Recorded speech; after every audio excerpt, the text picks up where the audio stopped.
Hi, I'm Austan Goolsbee from the Council of Economic Advisors. And today I wanted to talk a little bit about a major milestone hit by General Motors. For some of you, the last you heard about General Motors, they were supposed to have been on their last legs and about to die. But that's not quite how it worked out. The story really goes back more than 10 years. GM had become a manufacturing dinosaur that wasn't competitive internationally. They were bloated with debt. They had higher costs than other manufacturers. They were making models plagued with quality problems that people weren't willing to buy. And what I've plotted here is the market value of General Motors going from 1999 up through the past several years. And what you see is that it was trending downward. They were losing market share, they were losing customers, and they were definitely losing money. In the 4 years up to their bankruptcy, General Motors lost more than $80 billion. They lost more than $30 billion just in the year 2008. And so when the deep recession hit, they were really on their last breath. So the president comes into office in January of 2009. The economy's in free fall. General Motors is about to collapse. And the president has a series of very tough decisions that he has to make.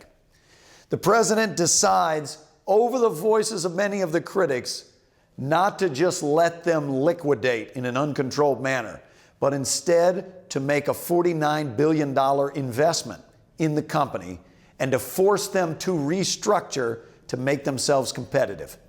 Now, critics said that they couldn't do it. They were going to die anyway, and we'd never get a dime out of that.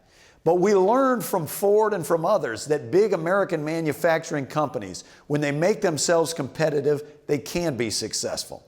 And so the president launched them on a massive restructuring effort. And that involved very tough conditions: firing the CEO, replacing a third of the management.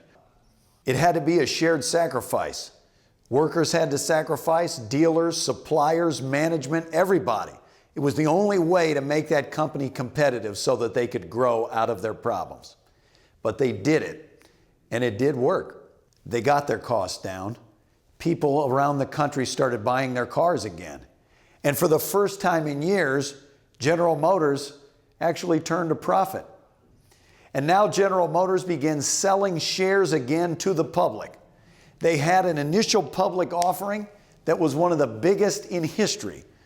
The value of the company is now more than $50 billion, and investors gave them a major vote of confidence. And that vote of confidence means we can now start getting out of the business of owning the shares of General Motors and paying back the American taxpayer. But in truth, it was never really about the stock market. It was about saving American jobs.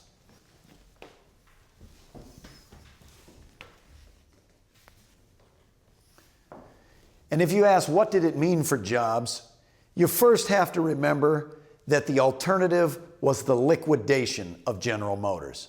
Rather than hundreds of thousands of people around the country going out looking for new work, they've gone back to work at GM plants, at dealerships, at auto suppliers all around the nation.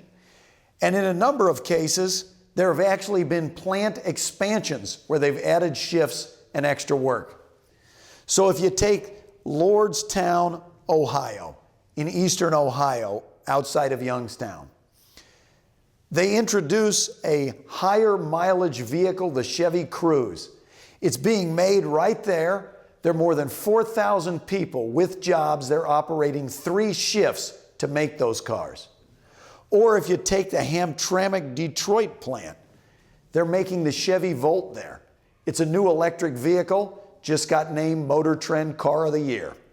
Overall, for the first time in a decade, the U.S. auto industry's employment is actually expanding. The critics said this would never work, but the critics were wrong. Rather than a collapsing auto industry dealing another crushing blow on the American economy, the American automotive sector is now one of our engines of growth.